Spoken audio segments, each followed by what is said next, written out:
সোনার দাম আবারও বেড়েছে। দেশের বাজারে এবার সোনার দাম ভরিতে ৩,৪৫৩ টাকা বাড়ানোর ঘোষণা দিয়েছে বাংলাদেশ জুয়েলার্স সমিতি বাজুস। ফলে ভালো মানের সোনার দাম ছাড়িয়েছে ২,১৫,০০০ টাকা। শনিবার বাজুসের এক বিজ্ঞপ্তিতে তথ্য জানানো হয়েছে, নতুন দাম রোববার ১৪ ডিসেম্বর থেকে কার্যকর হবে। সংগঠনটি জানিয়েছে, স্থানীয় বাজারে তেজাবি সোনার দাম পিওর গোল্ড বাড়ায় বৈশ্বিক বাজারে সোনার দাম সমন্বয় করা হয়েছে। তবে মূল কারণ হচ্ছে বৈশ্বিক বাজারে সোনার দাম বেড়েছে।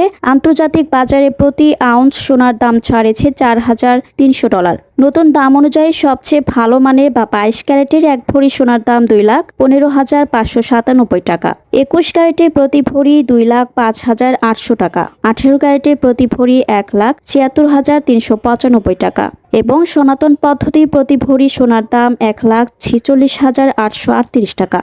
সোনার দামের সঙ্গে রূপার দামও বাড়ানো হয়েছে। ২২ ক্যারেটের ১ ভরি রূপার দাম ৪,৫৭২ টাকা। এছাড়া ২১ ক্যারেটের প্রতি ভরি রূপা ৪,৩৬২ টাকা, ১৮ ক্যারেটের প্রতি ভরি ৩,৭৩২ টাকা এবং সনাতন পদ্ধতির প্রতি ভরি রূপার দাম ২,৮০০ টাকা।